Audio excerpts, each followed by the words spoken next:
Apart from lights just broke off and I had to make this video. So, and if I don't make it now, the things I have in mind to say, if I want to make it late, like it won't just fit in. So we're going to make it here.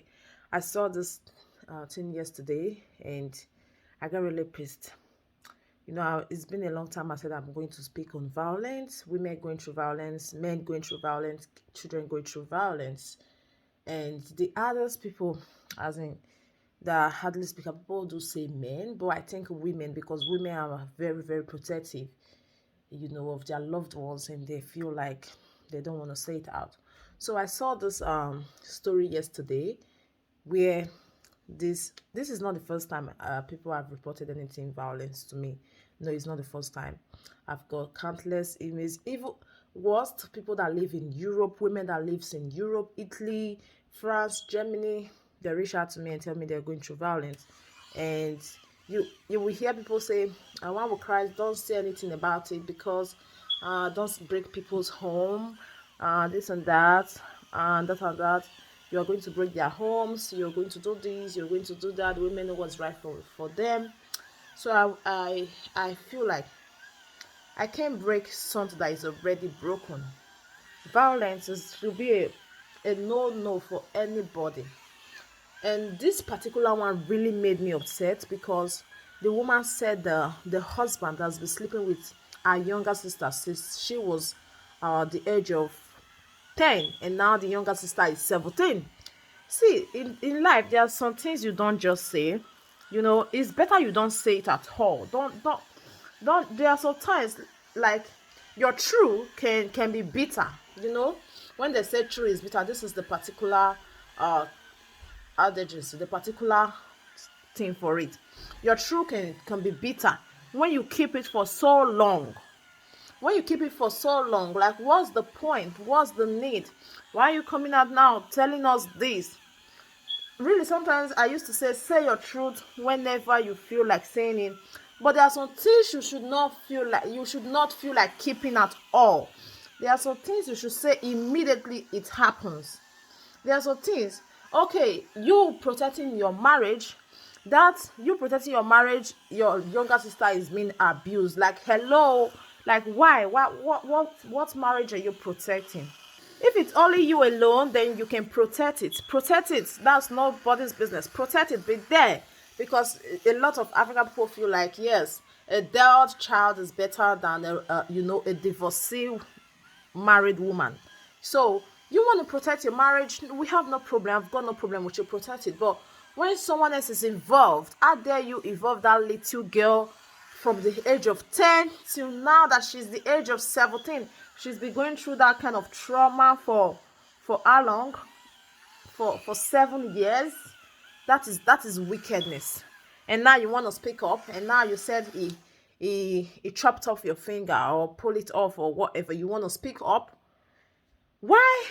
I want to ask us one question. Why do we Africans feel like someone has to die? Like, it's better you die. It's better you die than, I don't know what's going on in your head, like how you feel when things like this happens. I don't know. This soap is definitely going to dry on my face, but yeah, I don't care. I will still go and wash it off because this is really important for me to say it out. So why allow that young innocent girl go through such pain? Go through such pain she's not supposed to go through. Why? Why? This is what I want to ask you. If you're going through anything in your husband's house, your whatever house, and you don't want to speak up, it's just only you, no problem. I don't have a problem with you. It's you are an adult. You have the right to do whatever you want to do. You can choose to speak out. You can choose not to. But when it concerns your child, this is you being wicked because you can't keep quiet when someone is abusing another person on top of. How do you feel? How do you sleep at night? How do your conscience feel? Someone is abusing someone else because of you. Because of you, and you say the guy says he's going to kill your parents, he's going to, like, who is he? Is it the president of Nigeria? Is it even if it's the president, like, if he was spoke up a long time ago? And I want to say this to most African women that will call their parents, and tell them, hey, I'm going through violent stuff, and the first thing your parents will say is Yeah, I went through the same. Men are the same everywhere. It rains everywhere. This and that. Do you guys want your child to die?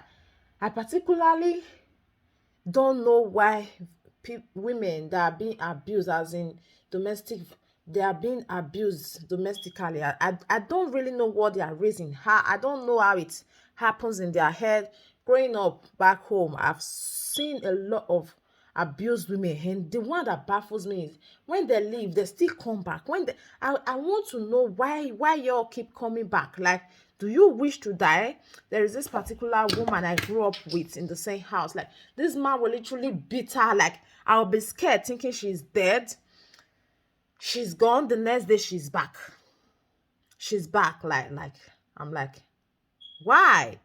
Like, and her mother is still alive, as I am right now. Me, Angel. I have two beautiful angels, my daughters. One bastard get married to them and lay a finger like this on my child.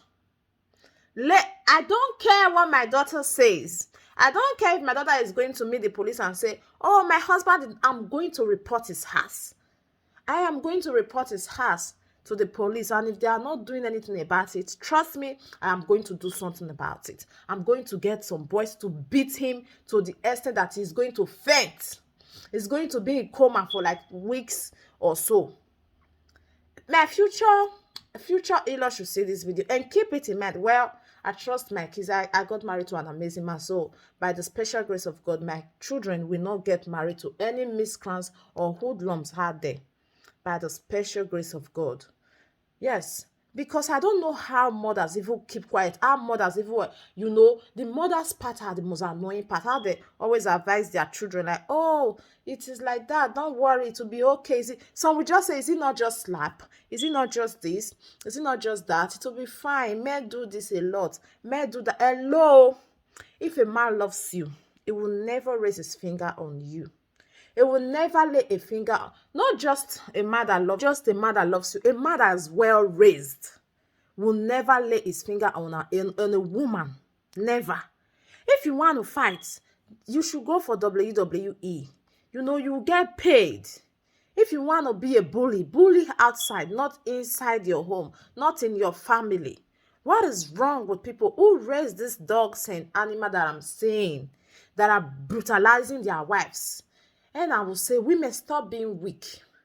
Women, stop being weak. Most especially when you have kids already. You keep giving this silly excuse that gets me angry. I say, I'm staying for my kids. Where will I go to? I'm staying. Do you know that you are damaging those kids' future? Those kids being raised in a domestic environment. In an abusive, in an abusive environment. Yeah, hers the same because I'm so angry. Do you know that you are damaging the future of those kids? Those kids seeing those things daily. They will still grow up. This is why many people that grow up today, when their husband hits them up, they see their mother pass through this. So they think it's a norm. They don't react to it. They feel it's normal. Many, like, let me say, like 80% of African women feel it's normal for a man to hit them. They feel it's a norm. Even the ones that are educated, lawyers, doctors, they feel it's the norm because most of them were raised up in an abusive home. All of them. They were raised up in an abusive home where they abused their mom every day. And their mom, and I want to say this because I think it's time to provoke you women. If your husband is abusing you in the presence of your children and you stay there, you are a weak woman. You are a wicked woman. You are wicked. You are weak.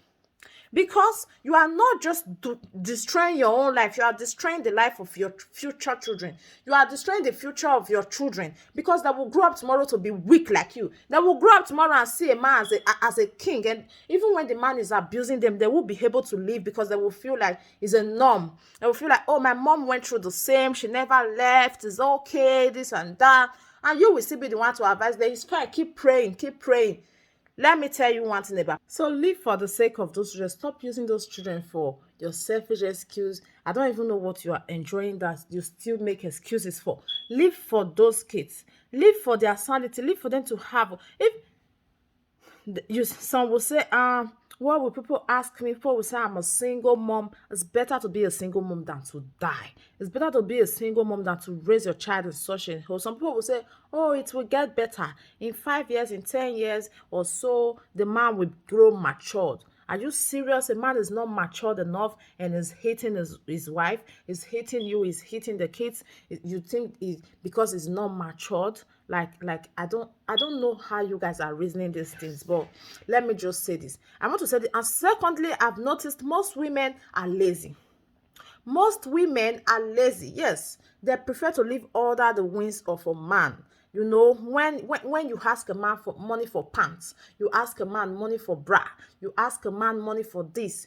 I know the Bible said a man should provide for his wife, but this is not it. Don't have this mentality. No matter how sweet your marriage is, have something doing for you. Have something doing for you. If you want to be an housewife, okay, but get you a shop. Get something you can run. Get a business you can run. There are different ways you can run a business now, online and different. So there is no excuse. It's now the 21st century. There is no excuse. There are different ways you can, you can get a shop. If your husband is so that wealthy, you feel like, oh, I don't need to work anymore. You can get something under your name as well and put it there. And then you can put some sales girls there. You can be going there from one time to another to check how everything is going. Because I feel like this laziness also in party. We see many women, most women that come to me, they will tell me, if I leave, how do I survive? How do I feed with my kids? I have nothing to lean on. And this is one of the reasons the men know, they know the men knows that you have nothing to fall back on. That's why they keep treating you like rags and you are there. They know. So you have nothing doing. Some will say, oh, my husband does not prefer me working. Fine. My husband does not prefer me working too, but I have something going on for me. You can own a shop, be self-employed. I don't even enjoy working for anyone. Like the experience I've had working for anyone, I'm someone that's very stubborn, less tolerant, so I can't work for anyone. So be self-employed. Do something on your own. Something you don't have to say yes sir, yes ma to everyone. Do something on your own so that tomorrow you have something to fall back on, so that these men will not take advantage of it and feel like, yes, because they know you have nowhere to run to, so they will use it against you. So you have to, I'm saying this to women out there all over the world, get something doing, no matter how small. Don't say, oh, how do I get the money? My husband will not give me. Take it from him by force. Yes. Take the money from, if he give you money for feeding for a week, you don't cook. Save this money and use it. Save this money and use it to start up a business, and use so that you are not you are not under anybody's pressure, so that you don't give all these excuses when things like this happen. You have nothing to fall back. Even to get a lawyer, you can't get a lawyer because you have no money, you have nothing. And these men know, so they keep abusing you. So it's hard time we stop with those excuses. Get something doing. Get something doing so that nobody abuses you for nothing. Get something doing so that you don't raise your kids in a violent home, in a home that is not worth it. Please, if you guys go your separate ways, maybe the man realizes his mistake 10 years, 20 years, 5 years later, he comes back and you see that he has changed. You can come back, but you must not stay there for him to realize his mistake. You must not wait for him to realize, for him to kill you first before he realizes his mistake. This is for those of you that say, oh, my husband will change in the future. Go out, let him change when he wants to change, and realize his mistake without you, and come back, because you are not a fixer. You cannot fix something that don't want to be fixed. This is a grown-up man we are talking about. He knows what is right and what is wrong. Stop staying there to fix. Stop staying there to be an electrician, a mechanic. You're trying to fix what you cannot fix. You can't fix a damaged soul. You can't fix evil God that created us. God gave us the privilege. God created you and I.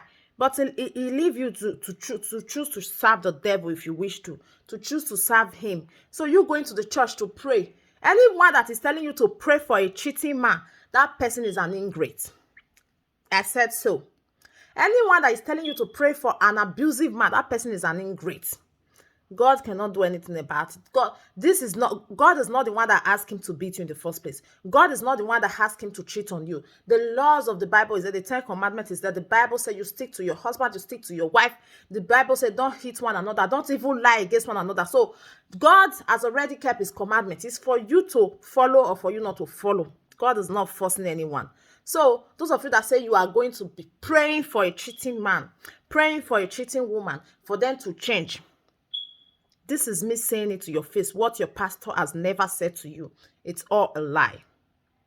You will end up dead. Yes, you will end up in the grave. Yes, you will end up dead. That's what you will end up. You will end up dead. Those children, you always say you don't want to be a single mother, you will end up in the grave and you will end up leaving those kids motherless. That is what is going to happen. That is what has been happening. And nobody do anything about it. They bury you, they forget it. The man played, oh, I'm sorry. He cries, some crocodile tears, and you are gone. Do you understand me? So I'm making this video to motivate you today. Get to a job. Get to your life. Don't build your life. It's good to have a happy home. It's good to be happy, but anything can happen at any time. But I'm not even talking about happy home, because no marriage is perfect. But I'm talking about those abusive relationships, those cheating relationships. Stay there till he give you HIV/AIDS. Stay there till he give you a deadly disease. That is your business. But take out those innocent kids. Do it. I've never been this angry. Yesterday when I saw this, when this lady said, oh, a younger sister of 10 years old, that lady should be arrested. Yes, alongside with the husband, for allowing the younger sister go through such an abuse for a long time. She deserves to be arrested. I rest my case. See you all and see the ingrates in the comment section below.